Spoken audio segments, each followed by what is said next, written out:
Om Namo Bhagavate Vasudevaya.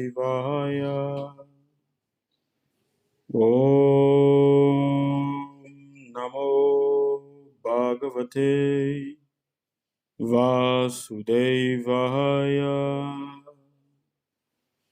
Om Namo Bhagavate Vasudevaya. Krishnaya Vasudevaya Devaki Nandanaya Cha Nanda Gopakumaraya Govindaya Namo.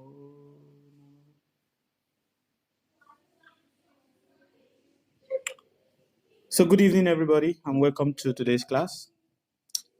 We are happy to be here with you, to be able to connect with you, see your wonderful faces and interact with you. I am not seeing the recording button. Where is the recording button? So we are happy to be here interacting with you, seeing you all joyful faces. You guys are wonderful. And is this the second class for the year, or this is the first class for the year? Which one is the second class for the year? Okay. All right. So welcome everybody. I'm sorry I'm in my house. You can hear the sound of my wife and my children, but ignore them. What is most important is our conversation. So today we're going to be having a conversation whereby we're going to be talking about understanding and embracing the darkness within. What is the darkness within? Every one of us, we know that we have darkness. What is that darkness? How do we embrace that darkness? What are we really looking for? One of the most intriguing things about the human life or the human nature is the illusion of non-acceptance. You see, this illusion of non-acceptance is very, very intriguing in the life of the human because people don't want to accept things. And because people don't want to accept things, a lot of people are always being punished, left, right, center. This non-acceptance is a problem. The illusion that light is good and dark is bad. This illusion that anything that is light is naturally good and anything that is dark is naturally bad. It is the illusion that is stinking up everyone in the society and is making everybody in the society a fool. And that is why many intelligent minds of ages actually thrive in secrecy. If you have any disease in the body, any germ in the body, does the germ thrive outside? No, it thrives and multiplies in what? In the dark, in secrecy. So there is something about the secrecy, there is something about darkness that is so powerful. And some of what I might say today might be a bit shocking to some of you, but you need to get yourself mentally ready and mentally prepared. Actually, the secret societies of ages, you guys hear about secret society. Oh, secret society, court. Do you see court manifesting on the surface of the earth? Do you see them walking anyhow around? No. There's a reason why it is hidden. Why? Because there's some power in this darkness, and that power that is in that darkness, when we don't understand it, we are always confused. The secret societies of the world thrive in secrecy and under the disguise of darkness controls the whole world. Why? Because they deflect the reality of their existence with this. They use this to deflect the reality of their existence so that people don't know. And that darkness is what we are going to explore or we will be looking at today. To understand darkness, we must understand the magnanimity of its power that has been carefully hidden by master teachers of ages. When truth is hidden from people, it is understood as living, when truth is hidden from people, it is understood as, leading the people in dark. The question now is, what if the people actually don't like the truth and they like anything that is light? The question is, people don't really like to know the truth because when you tell them the truth, sometimes some of their mind cannot really understand it.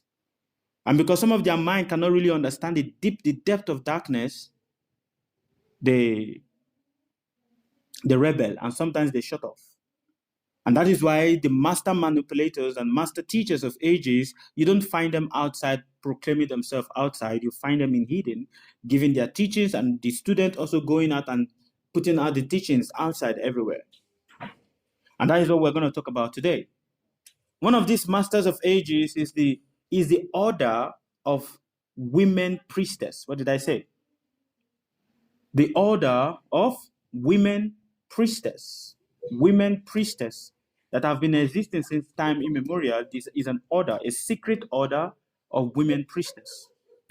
And among the secret order of women priestess, among the secret order of women priestess, we have the mother of Master Jesus the Christ. How many of you believe that Master Jesus the Christ was born by immaculate conception? Master Jesus the Christ, the Holy Spirit came upon the mother, and boom, the mother became pregnant. How many of you believe that? Do you want to know how she became? Sorry? That's what we are told. That is what. We don't like that. That That's is what we was born in me. Right. What if I tell you something different? Okay. Well, let us. Okay. Let us look into this. Mary, the mother of Jesus, did not give birth to her child, through the process whereby the people call, immaculate conception and everything that is being preached all over the world. But rather, Mary, just like her mother and her sister, belonged to an order of high priesthood, who are adept in the sign of mantra invocation, who can summon divinity and get pregnant through got pregnant not through the normal process of the man, coming closer with the vaginal, but just through mantra, and get pregnant through their ear. Now, there are histories of people that have been able to get pregnant like this. Let us look into the life of Gautama Buddha. Gautama Buddha was not born by his mother, like the father going closer to the mother. No. He was placed in the womb of the mother. The mother was able to invoke him, and he entered into the womb of the mother. We hear about Krishna. Krishna was not born through the genital copulation of the father and the mother. No. He was automatically transferred from the heart of the father into the womb of the mother. And when he was not even born. See, this is the difference. Others were born through the genitals, but he was not born through the genitals. He appeared out of the mother's womb with 4 hands. That is the difference between him and the other ones. You hear, you hear about the Pandavas. The Pandavas, when a woman called Kunti, when she was young, she served a very saintly man who was adept in occult knowledge and occult practice. And he, being very pleased with her, gave her the ability. Just a minute, everybody, please.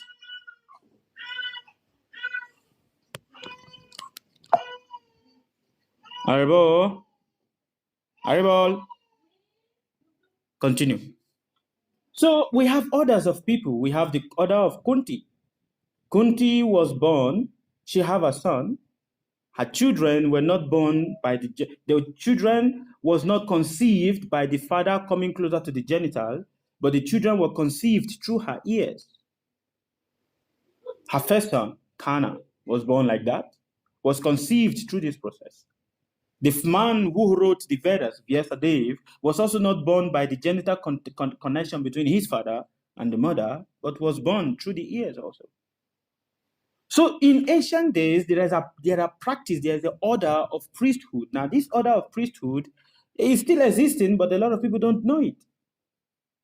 This order of priesthood they take an act whereby they are able to know how to use transform the body, the genital, raise the energy up, and produce children. Women priestesses were able to use this to produce a female priestess like themselves. It's like producing a female twin of themselves. But when there is an outside interference in this connection, Then what happened? They were able to produce male children, and these male children that are being born of this kind of process are considered children that are considered to be magnanimous in ability. They possess a lot of ability that becomes saintly, and people worship. You have Hanuman. Hanuman was not born of the genital of his mother. Hanuman was born by the mother eating a fruit. You have Ramachandra. You guys, all of these are facts. You guys should go and look at it all. Embracing the darkness. Because it is in the darkness that you find the truth. You have Ramachandra. Ramachandra and his four brothers, was not born by the genital connection of the father and the mother. No, they were born by the mother drinking some beverages, selected beverages that came from sacrificial fire. And from that, their mother became pregnant. Now, understand that the priesthood who are adept in the sign of mantra invocation, who can summon divinity, and by summoning this divinity, they get pregnant. But through their eyes, her mother, you can see even Mary. Mary was also not born in the process of the father coming closer to the mother and the mother giving birth to Mary. Who is the mother? Who is the father of Mary? Do you know? You don't have the history about that. There is no history of that. Why? But you know the mother of Mary, because the mother of Mary herself was also a high priestess. Her name is Anne. And she gave birth to Mary through the same process also. There's what is called pathogens. Pathogens is when a female animal can fertilize her own egg in her own womb, and that egg transforms into a child. This is an ancient practice that was there in some time, but now with time and with the way human society is, this knowledge is lost. And trying to get back to this knowledge is where a lot of people go into the act of masturbation, but they don't understand it. They don't understand it because it contains a quite erroneous activity. Do you understand? It is a strong tantric process. It contains what? A strong erroneous activity. And the mother of Mary gave birth to Mary just like she gave birth to Jesus. Wow. She passed through a certain process, and in that process, the seed in her womb fertilizes. It's a process of mantra invocation, spiritual discipline, baiting, and rituals. And this has been done since time immemorial. And you find this, you look everywhere, even in Africa, you find in Egypt, there were people, that Iris, they were able to fertilize their own eggs, and then a child was born. Now, these child are called divinities that is being worshipped and, praised by people and, all of these, etc., etc., etc. And it is there also in our African tradition. But why? Illusion. Why? Because we don't like to know the truth. So it is better you show me anything that is like, that is these guys. Mary, Anne, and Anne's sister. What is the name of Mary's mother's sister? Elizabeth. Elizabeth also gave birth to her son, John the Baptist, in this way. Why? A process, because they are families of what? Priestesses. And they come from the lineage of Sarah. You know who is Sarah? Abraham. Abraham's wife. You hear that Abraham gave birth to Isaac at what age? 90. 90. How? It was through this process. The knowledge was revealed to her at that age, and she became the predecessor of this knowledge, and then passes it on to other women in her lineage because she's a priestess. It is there in the Bible or in whichever form of religion that it says that the Messiah will always be two. The Messiah cannot be one. How many Messiahs you have? Mr. Ellis, you are a Christian. How many Messiahs do you have? Huh? We have one. No, the Messiah is always two. They always come two. Huh? We have Jesus Christ. And Messiah, only. And who is the second? John the Baptist. John the Baptist. Two messiahs. Oh, so John the Baptist was the first one that came and said, "Oh, there is another one coming with a shoe tie." Two messiahs. There's always two messiahs. Now, this is gonna be a series. You guys just keep reminding me so I don't leave the track, so I can open your eyes to the darkness so that you can start seeing within. Abraham, with the Sarah, the wife of Abraham, also gave birth to her son in this way. Elizabeth, the mother of John, gave birth to her son in the same manner. Because mystic order and priesthood, because of the mystic order and the priesthood that they belong to act, so that you come to understand, you see, the women's species is one of the strongest species of life. And that is why you see that if you go deeply into the Catholic Church, you will see that in Islam, you don't see women that are priests. Do you see? You don't see. No, it's not allowed. You don't see. But if you go into the Christendom, into the Christendom, you will see women that are nuns. There is an order of nuns that are trying to replicate this, to bring about the Messiah. They are trying to replicate this process because it is a process. And it starts with what? The mental. And that is why you should understand that this has been a practice. And because it is a practice, it becomes natural for you. But we don't know how to use it. So we do what? We masturbate about it. Because when you are masturbating, what is happening? There is a mental activity that is happening there. Now, this process is also a very strong mental activity process, but it requires so much more invocation, mantra connection, and all of that to be able to call on that divinity and the divinity placing the seed in the womb.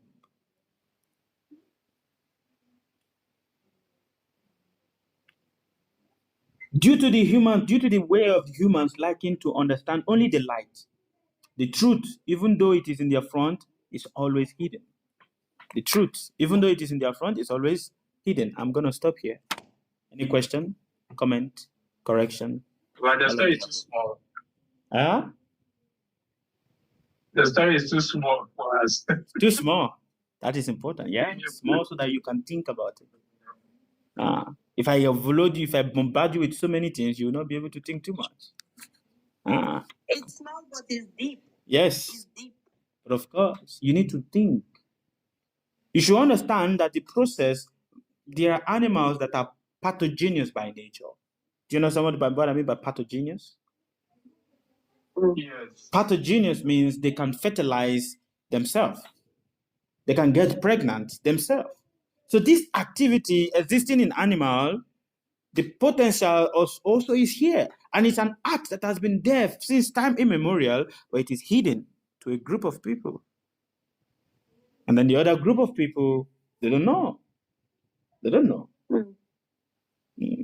Just like chicken. Chicken give a birth without having sex. Some do that by eating. They eat something and then it fertilizes the egg inside of them and they start laying egg.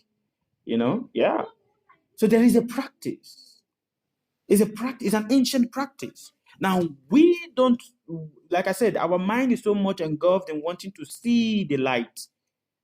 But there was a time I was in Italy and I was in the hotel. So I went to the hotel, the bathroom in the hotel was very dark. I like it. It's like I searched into the darkness of my heart, into my own darkness, but still I did not see anything. Have you started searching into your own darkness? Start searching. How can we do that? It's like today they are turning to modern way of doing that today because they are taking the woman respect to praise the woman room. Oh no, that has been existing. That has been existing since time immemorial, sir. That has been there since. It's not just happening now. Their history. I can give you so many relations accounts of people that were born like that. There's so many. It's even in your own face like this. It's so many. The problem with us is that's you got a lot of text. So I think the same process the father did also. no. There all of this But a child being born by test tube children this is not the first time that it is existing. Children born by in vitro is not the first time it has been there for years and years and years and hundreds, millions and millions of years, just hidden. The reality is, when you are able to start questioning your reality, then you start finding the truth. For when you find what you're looking for, in the beginning, it will confuse you. It will trouble you. But when you are able to understand the trouble that it troubles you, then you will start being able to understand the whole reality of life. Because what you know as the truth is different from what is the truth. And the truth is always in your front like this. The truth is always in your front like this. To look into the depth of your consciousness means you must first look into the philosophies that you've been bombarded with. A lot of us, we cannot think without a philosophy. There's always a philosophy in our head that gives us that serves as a guideline for us to be able to think. So looking into the darkness means, first of all, analyze the philosophy you are holding in your hand. For if you've not been able to analyze the philosophy you are holding in your hand, then how will you be able to go deep into the depth of your consciousness and see the reality of who you really are? Embracing your darkness means to understand that everything that is being shown to you is just an illusion. An illusion that is proposed to show you and distract you from finding the real self. You guys talk about Freemasons. You hear about Freemasons? Right? Yes. Yeah, Mr. Ellis is in the home of Freemasons. You guys hear about Freemasons. What if I tell you that Master Jesus the Christ was also a Freemason? What do you say? Yeah, I'm aware. He's an Illuminati. What will you say? No, he's not. What do you use?